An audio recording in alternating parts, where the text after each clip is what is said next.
Imagine that you're 19 years old. It's your first year of college and you're at the beach with your friends for spring break, along with thousands of other college students. There's a lot of alcohol and there's also a lot of drugs. One time won't hurt, right? So you try it and you like it. The drug that you were just going to try once was the highly addictive drug heroin, and before you know it, you're high more often than not. Your grades and attendance suffer, you end up getting kicked out of college. You go home, you can't get a job because you can't stop shooting heroin. Your parents kick you out of the house, you're homeless, hungry, and all that you care about is how you're going to get your next gram of heroin, the drug that you were just going to try one time on spring break with your friends. Your addiction leads to stealing. It seems innocent at first. It's just a kid's bicycle. No one was hurt.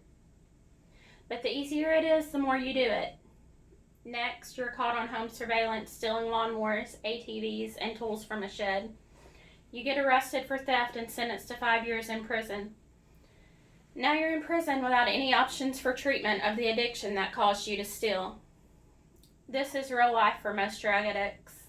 Most addicts are in prison sentenced for crimes that are directly related to trying to get their next high. These crimes include trespassing, theft, public intoxication, possession, and public order offenses. In jail or prison, they are rarely, if ever, offered treatment options to heal the root of their crimes.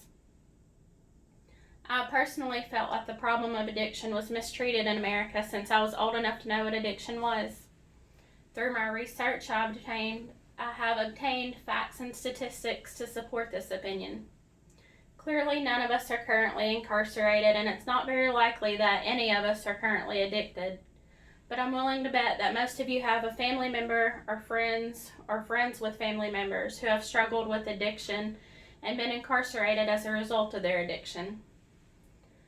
I'd like to get your minds thinking about the changes that our judicial system can make in order to be of greater assistance to most people suffering from addiction, as well as how to better implement our resources to lower the revolving door of the catch and release tactics that addicts currently encounter.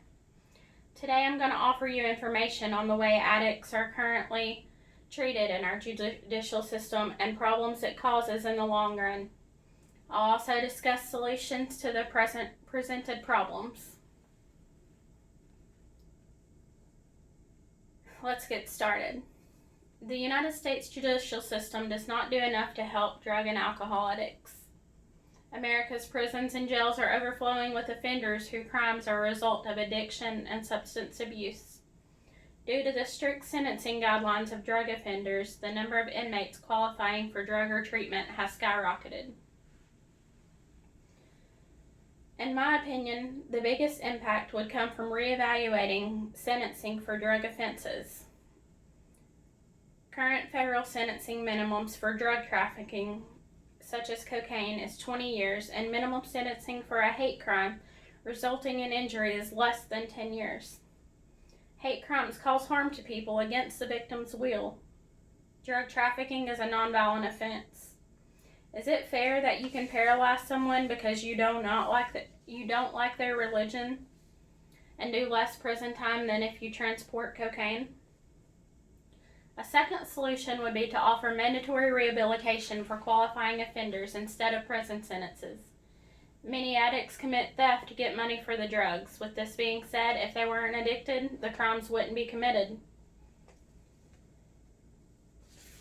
According to a journal article written by psychologists Redonna Chandler and Bennett Fletcher and medical doctor Nora Balkow, 66% of the offenders were regular drug users and 50% were under the influence at the time of their offense in the United States in 2009.